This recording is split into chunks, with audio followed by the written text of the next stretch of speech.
The rival images emerging from universities across our land reveal a great struggle for the American soul. It is a tale of two cities, with Jews and Israel at the center of the story. At Columbia, a mob of students, faculty, and professional activists camp out for days, calling for the annihilation of Israel. They violently take over university buildings and drive Jewish students and teachers into exile, all while the university's leaders coddle and negotiate with the masked vandals for days. At the University of Florida, meanwhile, Jews gather together in strength, filling an entire university arena for a Passover Seder, where President Ben Sasse proudly joins this transcendent celebration of Israelite freedom and actively works to expand the university's academic program in Jewish civilization. At Rutgers and Northwestern, university leaders appease extremist demands for more pro-Hamas programming and professorships, while the entire campus lawn at Southern Methodist University is lined with hundreds of Israeli flags. At Yale, one of Tikva's student leaders is stabbed in the eye, while at Hillsdale College, where I was recently invited to speak about the Jewish meaning of the West, Christian students celebrate the Jewish people as their elder brothers in faith and see Israel as a heroic defender of good against evil. For many decades, Jewish ambition and Jewish resources flowed into the most elite American universities. Jewish parents and Jewish educators devoted great energy to helping their kids get into the top-ranked colleges, and discussions of how to succeed in the admissions sweepstakes dominated many Jewish dinner table conversations. Jewish parents aimed to give their sons and daughters access to the finest professors, the smartest peers, and the best credentials, and they wanted their children to live the American dream of earned success on every playing field of American life. For much of American Jewry, the universities were our temples, and we affixed college stickers on the back of our cars like mezuzahs on our doorposts, outward symbols that we had finally and fully made it in America. After October 7th, the Jewish conversation suddenly changed. We felt betrayed by the very institutions that we helped build and long revered. Jewish parents began wondering whether their children would even be safe on campuses, walking among buildings named for generous Jewish donors that were now being overrun by Jew-hating activists. They watched Jewish kids hiding from riotous protesters calling for blood, kids barricaded in libraries, kids taking classes in undisclosed locations because campus security could not ensure their safety. In response to these video clips and media reports, many Jews were angry at the alma maters, institutions they once loved and long supported, for tolerating Jew hatred and abandoning the culture of meritocracy that long enabled American Jews to succeed in college and beyond. They felt guilty rather than proud for sending their kids to schools like Columbia, or still wanting to send their kids there, given the anti-Semitic environment that now festers and worsens. Many Jews no longer knew what to do or how to think. They just knew that something was deeply wrong. As so often in history, Jews are once again the messengers of deeper civilizational troubles. Our challenge is not simply keeping Jews safe or fighting against anti-Semitic discrimination by classifying Jews as another protected group of vulnerable victims. Safety alone is a feeble aspiration for a great people and a great nation, and Jew hatred is not merely a form of discrimination, but a radical ideology that seeks to rid Western civilization of the Hebraic spirit by delegitimizing the Jewish people and wiping the Jewish state off the map. The Jewish experience in recent days is simply the most vivid demonstration of why the existing citadels of elite culture are broken beyond repair. They indulge mob rule over ordered liberty, revolution over civic piety, appeasement over principle, and utopian fantasies about social justice over the weighty work of preserving civilization. The moral and intellectual degradation of our most prestigious universities is not a new story. But the rot has now spread so far throughout the teaching faculty and so deeply into the elite corners of academia that the whole edifice has finally collapsed. As Jews and as Americans, we can no longer avert our eyes. We need a new strategy. Since October 7th, the American Jewish community has been mugged by reality, and we will need to choose how to respond. Will we accommodate the demand to shed all Jewish and Zionist attachments as a progressive price of admission at the elite universities? Or will we live bravely in opposition within these broken institutions? Will we separate ourselves as a people apart within America, as many Orthodox Jews already do? Or will we abandon the American project entirely and move to Israel? Will we declare that the golden age of American Jewry is over? Or will we take responsibility as proud Jews for helping renew the American experiment?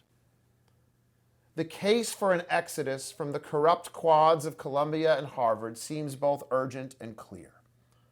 The question is, an exodus to where and for what purpose? To save ourselves as Jews, or to help save America from the forces of Jew hatred whose real purpose is the destruction of Western civilization? For Jews who care about the American future, I believe the best strategy is to marshal Jewish energy, talent, and money to create new centers of excellence within those colleges and universities that value Jewish civilization, that respect Israel, and that celebrate the Hebraic spirit of America and the West. We can build new honors programs at supportive institutions that put Jewish ideas at the center. We can create scholarship funds that attract the most talented young Jews to these new places. We can train a new generation of professors focused on the Jewish meaning of the West and the hard-won lessons of Jewish history. And we can launch Jewish colleges that prepare young Jews for the weighty responsibility of preserving American liberty. We need a new Exodus project with a clear purpose, to answer the assault on the Jews with Jewish strength, the moral confusion of our broken elite with moral clarity, the dependence on prestige with the courage to build, and the hollowing out of the American soul with a Hebraic vision of renewal, working side by side with our true friends, allies, and kindred spirits. Our first mission in developing this strategy is understanding how we got here and what is at stake in the current crisis of our universities. As citizens and as Jews, we care about higher education for serious reasons. At their best, universities teach the rising generation about the meaning of being human. The great books that once stood at the center of a true liberal education were meant to instruct young men and women about the heights of human greatness and the limits of human will, the possibility of love and the reality of death, the moral norms that sustain civilized societies and the ever-present threat of disorder and decay. The earliest American colleges were founded to transmit and perpetuate the religious identities and God-fearing vocations of their students. They were Christian to the core. This mission eventually expanded to prepare young men and eventually women of myriad faiths to live as responsible citizens and public-spirited leaders of the American Republic, and then expanded still further to create engines of scientific ingenuity and technical training to advance American industry and promote American progress. These different aims did not always easily fit together, giving rise to the modern mega university. But they all still pointed towards a positive purpose, the preservation of American civilization and the dignified exercise of American liberty. Then came the ideological assault that reached full force in the 1960s. The family was repressive, America was evil, and God was dead. During the early days of this new adversary culture, which coincided with the high point of the Cold War, the universities persisted as engines of scientific and technological progress. They still trained engineers, analysts, and practical men and women of affairs. Yet the radicals were also given their spoils, with a new generation of academics taking ideological control over nearly all of the humanities and social science departments. Eventually, the soul-shaping and citizen-forming purpose of the universities was turned upside down, celebrating nihilists who believe in nothing, and anti-citizens who looked upon America as a nation of sin rather than a land of hope, or as a supermarket of rights rather than a sacred inheritance. During this assault on American civilization, many Jews were tempted to play along or look away. After decades of informal quotas that limited Jewish access to the most prestigious universities, Jews were the eager newcomers at the Ivy League reception. Some Jews even bought into and helped advance the radical ideology of dismantling everything in the name of liberation. Maybe America, they thought, would be better, and maybe the Jews would be better if the last vestiges of the once Christian character of our universities were deconstructed into oblivion. Maybe the embrace of secularism was the price of admission for Jewish success in America. Or maybe we could simply keep our heads down and focus on getting from Harvard and Penn to the blue-chip firms and first-tier graduate schools, paying little attention to the ideological assault on American civilization happening all around us. Then came the reckoning that finally reached its climax in the months following October 7th. We woke up and realized that the universities had long since turned against the Jews. In admissions, where Jewish numbers at our most elite schools were in stark decline, and in the suffocating application of an intersectional ideology gone mad, which made Israel the paradigmatic enemy and Jews the embodiment of quote-unquote white privilege. Universities that believed their purpose was to create dreamlands of pluralism quickly degenerated into the worst forms of tribalism and acrimony. Universities that prided themselves on creating safe spaces for their students believed it was necessary and even noble to tolerate gangs of pro-Hamas activists calling for the genocide of the Jews. Tragically, many upside-down Jews actively celebrate this perverse ethos of the universities and join hands with these pro-Hamas activists and their progressive apologists. Such Jews believe that Jewish tradition is oppressively patriarchal and thus needs to be overthrown. They believe that Zionism is a form of colonialism and that Israel is an apartheid state. They believe that America is racist and that Jews are part of that white privileged class. They proudly march against their own people, sometimes alongside those who seek the total annihilation of Israel, in some perverse drama of Jewish self-expiation for the sin of Jewish exceptionalism. There is little to say and little to do to help such Jews. One simply mourns for them and everything they have lost. The Jewish accommodationists are very different and far more numerous. They have no grand ideological project. They are pragmatists, focused on upward mobility and professional success, and the more hard-nosed among them see themselves as realists who simply accept that the spoils system of the elite universities is an inescapable reality of American life. In their pragmatic minds, it is much better to be on the inside rather than the outside of our most prestigious universities. And so the accommodationists coach their children to focus their ambitions on practical fields like engineering, medicine, and business. They condition them to avoid ideological conflict with their enemies. In humanities courses, the accommodationists submissively write papers that progressive professors want to read, mindlessly mouth slogans that progressive professors want to hear, and compliantly play the pronoun games that progressive administrators want to play.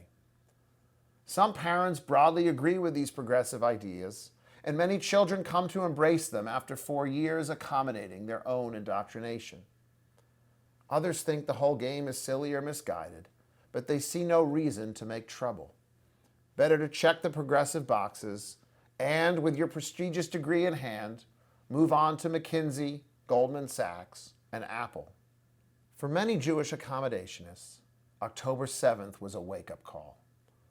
They realized for the first time that the rules of the game are deliberately stacked against them, and they came to believe for the first time that hiding their sympathy for Israel or minimizing their Jewish identity to appease the progressives in charge was simply too undignified to continue.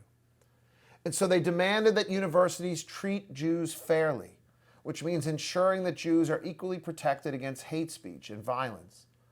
They demanded greater fairness in admissions policies, where Jews have suffered unjustly for many years as collateral damage of the affirmative action system. They wanted their children to feel comfortable attending their own alma maters because they could still never imagine the possibility or the imperative to create something better. They disliked being singled out for being Jewish, and yet they suddenly felt more Jewish, and fiercely so, than ever before in their lives. They even began to wonder whether as parents they had done enough to impart a real Jewish and Zionist identity to their kids before sending them off to college. Along the way, Jewish activists and their allies in public life, like Representative Elise Stefanik, forced the high-profile resignations of Claudine Gay at Harvard and Liz McGill at the University of Pennsylvania for their pathetic equivocations on how to respond to overt calls for the annihilation of the Jews on campus. There was a brief sense that maybe we could return to a better version of the old normal, especially if Israel's war against Hamas reached its end.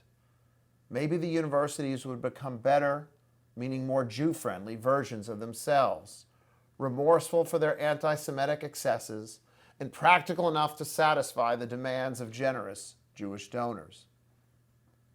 And then the latest round of encampments began at Columbia and UCLA and Northwestern and Princeton and dozens of other campuses. Classes, final exams, and in-person commencement ceremonies were canceled. Jews were told to stay away from certain buildings. Public safety alerts were sent out to students warning them of on-campus threats. Physical fear fed a renewed sense of moral outrage. And moms and dads on listservs everywhere were finally saying, maybe the golden age of the elite universities is truly over. Maybe it was time, once and for all, to leave. Some even wondered whether the golden age of American Jewry had truly ended. Maybe the Jewish experience in America, they feared, would turn out to be just as bad as it was in Europe a century ago. In response to this crisis, I believe there are 4 clear strategies that honor Jewish dignity, each worthy of consideration and understanding. First is living in opposition, as a dissident. The second is living in isolation, as a separatist. The third is moving to Israel, as a Zionist. And the fourth is using Jewish energy to help renew the American project, as an Americanist. My own energies are focused on the fourth strategy, recommitting as proud Jews to the revitalization of the American soul. Yet each option deserves its due. The first option, a near necessity for current upperclassmen in college who are unlikely to transfer, is to live as Jewish dissidents, to stay and fight at places like Columbia and Penn, to live in opposition at places like UCLA and Harvard. It is to confront the widespread campus assault on Jews, Israel, and America with a proud and courageous defense of our people, our nation, and our civilizational inheritance. The brave young Jews at these campuses surely also seek to preserve the practical advantages of their prestigious degrees, which they work so hard in high school to access and in college to realize. They appreciate the handful of good teachers that they still have, and they love their college friends and fellow comrades in arms. But such students now recognize that they are dissidents, like Václav Havel in Prague or Natan Sharansky in Soviet Russia, standing up for Jewish dignity against an academic culture that disparages them, and living with actual physical threats as pro-Hamas activists become ever bolder and more violent. As the head of Tikva, I am proud that many of the dissident Jewish leaders on campuses across America are Tikva students and alumni. To name just a few of them, Dory Fife, David Lederer, and Michael Littman at Columbia, Sahar Tartak and Gabe Diamond at Yale, Alex Orbach and Darius Gross at Princeton, Sabrina Safar and Alex Lucero at George Washington, Eitan Moore at MIT. These Tikva students, and hundreds more like them, have organized counter-rallies, written articles in the national press describing the assault, penned public letters to their university presidents detailing the absurd double standards on their campuses, testified before Congress as witnesses to the moral madness, and organize reading groups of fellow Jews interested in the real study of Jewish and Zionist history. At a pro-Israel rally recently at MIT, Tikva student Shabbos Kessenbaum declared, quote, "To my professors who support Hamas, who support the Houthis, who support Hezbollah, who are chanting globalize the Intifada and resistance is justified, no keffiyeh nor mask will be able to cover your unvarnished Jew hatred." His courageous words cut to the heart of the matter. The problem is not simply radical student groups and morally confused college presidents. The problem is that the intellectual lifeblood of our elite universities, the teaching faculty, promotes, sympathizes, and encourages the perverse ideology that brings progressive radicals and pro-Hamas activists together to call for the annihilation of Israel and the overthrow of America. There is surely great nobility in being a Jewish dissident. It requires courage, boldness, and moral conviction. Such students ought to be praised, supported, and encouraged, and their struggle is offering them an education and moral bravery that will serve them well as future leaders. But no sane parent would actively choose to send his son into the underground or entrust his daughter's education to madmen and frauds, all for the perverse tuition price of $90,000 per year. And no great civilization can educate its future leaders by forcing them to live entirely in opposition within the very institutions whose purpose ought to be the pursuit of wisdom and the formation of American citizens. Yes, Jewish donors should fight back against the corruption of their alma maters, pulling their money in the hope that it will lead to meaningful reforms. But the dream of reform seems remote and unlikely, with symbolic victories that obscure the deeper truth. These institutions have no desire to change, and they have enough other sources of money to shrug their shoulders at Jewish pressure. Jewish donors, having already built the laboratories and the libraries upon whose walls the Hamasniks now project their calls for intifada, do not have enough leverage to change the strategic direction of any elite college in America. These institutions are led by true believers. Their faculties and administrators enthusiastically embrace the very worldview. Call it intersectionality, call it critical race theory, call it wokeism, call it DEI, call it social justice, call it whatever you want. They embrace the ideology that nurtured the civilizational assault that now treats the Jews and Israel as target number one, and America itself as the great Satan. Later this month, after all the controversy of the past 6 months and all the phony gestures toward remorse, Harvard's commencement speaker will be the Nobel Prize-winning journalist Maria Ressa, who compares Israel to Nazi Germany. The Great Restoration, alas, is never coming. For the most religious Jews in America, who come from the so-called yeshiva world, the current madness at our universities is not very surprising. It simply confirms in their mind their own isolationist or semi-isolationist approach to Jewish life and culture in America. Yeshiva Jews are a relatively small part of American Jewry, but also the fastest growing. They decided long ago to separate themselves from the secular and secularizing institutions of American higher education. Culturally, Yeshiva Jews see the university world as a threat to core Jewish values: sexual modesty, different roles for men and women, observance of Jewish ritual life, the sacred calendar, and the laws of kashrut. Intellectually, Yeshiva Jews enshrine the study of Jewish law as the highest form of higher learning, and they emphasize practical vocational training over classical liberal education. So they built citadels of their own, like Ner Israel in Baltimore and BMG in Lakewood, with thousands of enrolled students.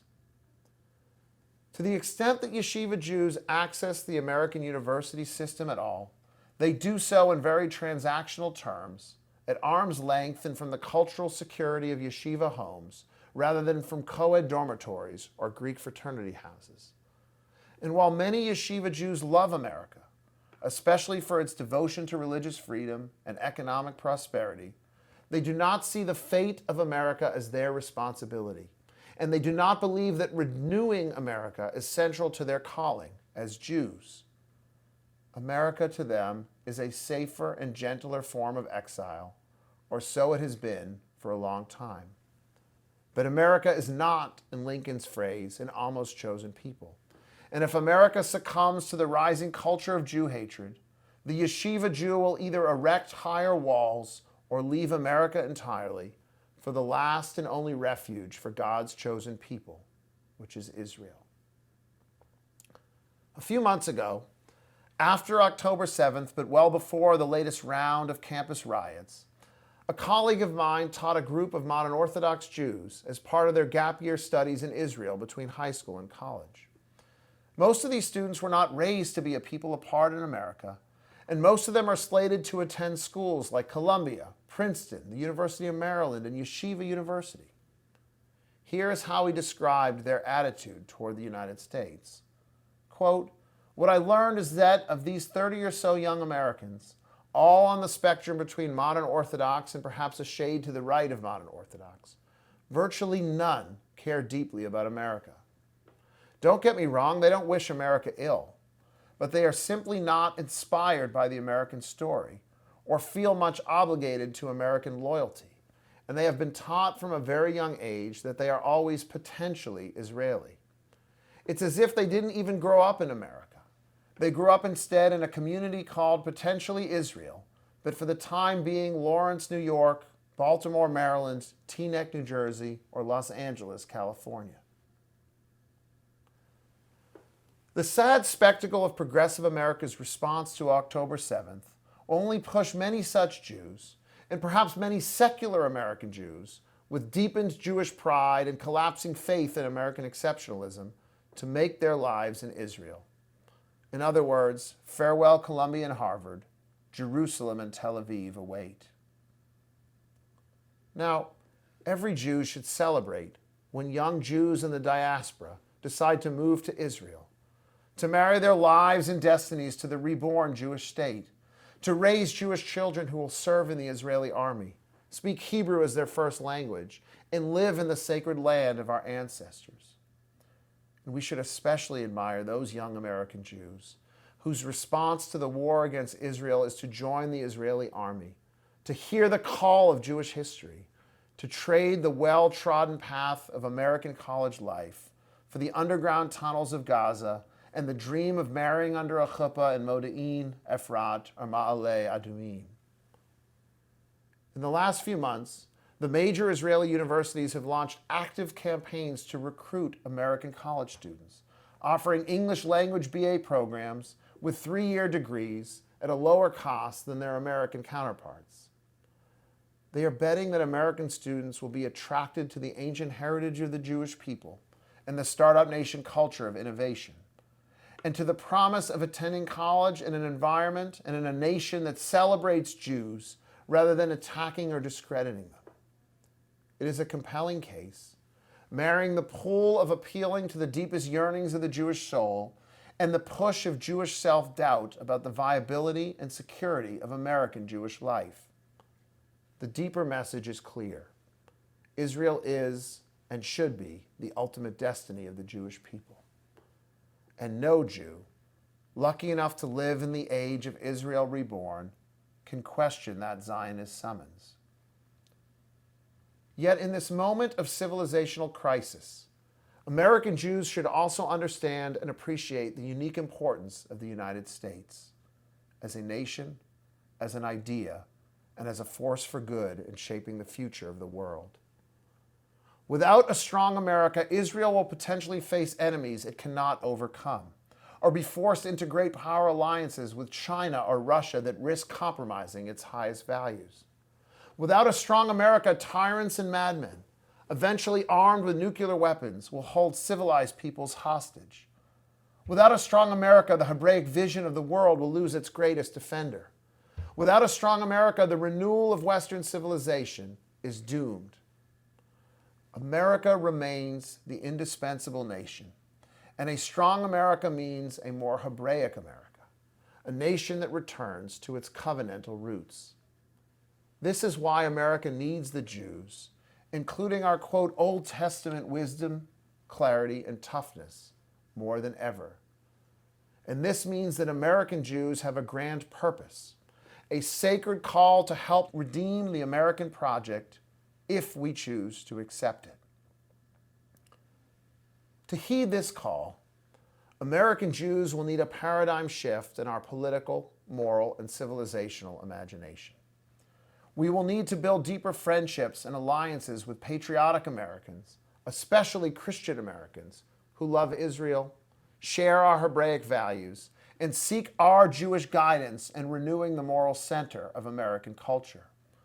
We will need to relocate in large numbers to new and more welcoming parts of the country, including the Southeast, the Southwest, and other more conservative regions that protect religious freedom and promote religious education. We will need to regain the confidence that we, as Jews, can help build new centers of academic, scientific, and professional excellence, and accept that many of the old ones are simply irredeemable. And we will need to reassert for ourselves and for our children that being Jewish matters, that being Jewish is a majestic inheritance, that being Jewish is a great responsibility, that being Jewish is an invitation to play a leading role in the central drama of the human story. As a crucial part of this effort, and our boldest answer to the current campus crisis, American Jews ought to inaugurate and invest in a new Exodus project, encouraging young Jews to matriculate en masse to colleges and universities that welcome and embrace us. The American Jewish community should see this imperative as equivalent to scope and significance to Birthright Israel, a large-scale effort to steer young Jews to colleges and universities that meet very clear standards of Jewish excellence and Jewish purpose. University by university, college by college, we should identify those places that value the unique contributions of the Jewish people to Western civilization, that celebrate the study of Israel, encourage students to study abroad in the Jewish state, that offer core courses on Jewish thought, history, and culture that probe the great questions of human life and the great leaders of Jewish history, that have zero tolerance for student groups whose purpose is the delegitimization and destruction of Jews and Israel, that celebrate religious freedom and encourage students of every tradition to deepen their faith commitments, and that believe their purpose as universities is to educate loyal American citizens and leaders who will carry our nation forward as a force for good in the world. The Jewish community should ensure that every worthy university with these values builds the basic infrastructure of Jewish life: places of worship, kosher dining, rabbis in residence, higher forms of Jewish culture, and spirited forms of Jewish friendship. We should create honors programs that put Jewish civilization at the center, and we should invest in scholarships that encourage the most talented and most knowledgeable young Jews to be pioneers in schools that will welcome them with open arms. These pioneers will form the nuclei of Jewish life, attracting more and more students in admission cycle after admission cycle. In fields like medicine, law, and engineering, Jewish donors can help these universities attract the best professors and best students by investing heavily in the infrastructure and human capital that create oases of creativity and excellence. Alongside strengthening important institutions like Yeshiva University in Toro, we should also endeavor to build new Jewish colleges of our own that put greater focus on the political and moral lessons of Jewish history, on the meaning of Jewish nationalism, and on the role of Jewish ideas in shaping Western civilization. We need a core curriculum that focuses on the great books and great leaders of Jewish civilization, on the Hebrew Bible and the rabbinic tradition, on thinkers like Maimonides and Samson Raphael Hirsch, on novels like Daniel Deronda and writers like Sholem Aleichem, on leaders like Herzl and statesmen like Ben-Gurion, on the meaning and strategy of the Six-Day War and the culture and achievements of Startup Nation. In truth, the first rumblings of this exodus of American Jews are already afoot, with more and more Jewish students heading to major universities in states like Texas, Florida, and Alabama. We simply need to celebrate and encourage this new exodus, and we need to help make the best of these schools into true exemplars of academic excellence. Wow Harvard should give way to why Harvard. We simply need the nerve to build anew in new places, and we need the clarity to recognize that our true friends, the ones attending our seders in Florida, flying Israeli flags in Texas, and seeking Jewish wisdom in rural Michigan, need us as Jews as much as we need them. Throughout the 20th century, Jewish talent, energy, and ambition helped build many of the most important institutions of American life in business, science, media, the academy. And going back to the American founding, the spirit of the Israelites helped shape the very meaning of America itself as a land of exile from tyranny, as a nation devoted to religious liberty, and eventually as a great power that could proclaim and defend liberty throughout the world when it came under its greatest assault. In their response to the current crisis, many Jewish leaders have focused on the imperative of Jewish safety and the defense of free speech. These are worthy aims, and no doubt young Jews will be safer and more respected in places like the University of Florida and SMU than at Columbia and Harvard. Yet these aims alone, safety and free inquiry, are far too limited if we take our high calling as American Jews seriously. The purpose of a great American university is not to let every ideology have free rein, however discredited by fact and history. The purpose of a great American university is the perpetuation of the best of our Judeo-Christian civilizational inheritance and the formation of young men and women who seek to preserve and renew our way of life. That leaves great room for free inquiry and civil disagreement as we seek together to uncover the mysteries of the world and to make sense of the difficult challenges of living well within history. But free speech and free inquiry are not gods. And even in an academic culture that has succumbed to a perverse form of progressive thought control, we should not allow our devotion to academic freedom to empower those who seek to destroy the very moral and political foundations of ordered liberty. The issue is not fear of evil speech or the need for safe spaces. It is contempt for evil itself and the confidence that we, as Jews and as Americans, still know the difference between civilization and barbarism. The current assault against the Jews is not driven by irrational prejudice. It is deeper and more purposeful. The Jews represent everything the enemies of American civilization seek to destroy. The moral code of the Hebrew Bible, which the anti-Jews seek to replace with woke secularism or radical Islam. The culture of meritocracy, which the anti-Jews seek to replace with the false justice of the new diversity, equity, and inclusion regime. And the belief in national sovereignty, which the anti-Zionists seek to destroy in the name of UN-style utopianism. As go the Jews, so goes the West. The violent activists and their academic apologists understand this deep civilizational truth, and so must we. American Jews are a twice chosen people, chosen by God and chosen by history. If, as Jews and as Americans, we still believe that America matters for the fate of mankind, and that the fate of America itself now hangs in the balance, then we should commit ourselves to the project of American renewal. We should focus not simply on our safety in America, but our responsibility for America. Are we up for the challenge? Shall the new Exodus begin?